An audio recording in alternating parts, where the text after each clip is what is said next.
والد کی اطاعت بھی کرنی چاہیے اگر وہ اللہ کی اطاعت کے مطابق ہو. آپ نے فرمایا اللہ کی اطاعت والد کی اطاعت میں ہے اور اللہ کی نافرمانی والد کی نافرمانی میں ہے. پھر اسی طرح والد کو تحفہ واپس لینے کی بھی اجازت ہے. ابن عمر اور ابن عباس کہتے ہیں کہ نبی صلی اللہ علیہ وسلم نے فرمایا کسی شخص کے لیے حلال نہیں کہ وہ کسی شخص کو عطیہ دے یا ہبہ دے پھر اس میں لوٹ جائے یعنی واپس لے لے، سوائے والد کے جو اس نے اپنے بیٹے کو دیا.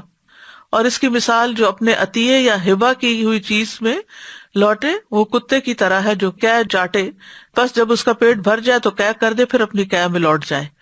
تو یہ انتہائی کراہت آمیز بات ہے کہ کسی کو کوئی چیز دے کر پھر اس سے واپس ڈیمانڈ کی جائے کہ مجھے واپس دو میری چیز. لیکن یہ ہے کہ والد جو ہے وہ اپنی اولاد کو کوئی چیز دینے کے بعد واپس بھی لے سکتا ہے. پھر اسی طرح والد سے قصاص بھی معاف ہے. عمر بن خطاب کہتے ہیں میں نے رسول اللہ صلی اللہ علیہ وسلم کو فرماتے ہوئے سنا باپ کو اولاد کے بدلے میں قتل نہ کیا جائے.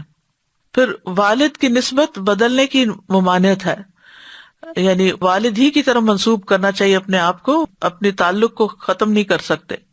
ابو ذر سے روایت ہے انہوں نے نبی صلی اللہ علیہ وسلم کو فرماتے ہوئے سنا کہ جو شخص جان بوجھ کر اپنے آپ کو اپنے حقیقی باپ کے علاوہ کسی اور کی طرف منسوب کرتا ہے تو اس نے کفر کیا. سعد بن مالک کہتے ہیں میرے کانوں نے یہ بات محمد صلی اللہ علیہ وسلم سے سنی اور میرے دل نے اسے یاد رکھا کہ آپ نے فرمایا جس نے اپنے آپ کو کسی اور باپ کے ساتھ منسوب کیا، یعنی بیٹا کسی کا تھا نام کسی اور کا لگا لیا جبکہ وہ جانتا ہو کہ یہ دوسرا اس کا باپ نہیں پتا. بچے کو تو نہیں پتا، لیکن اگر پتا ہے تو پھر اس پر جنت حرام ہے.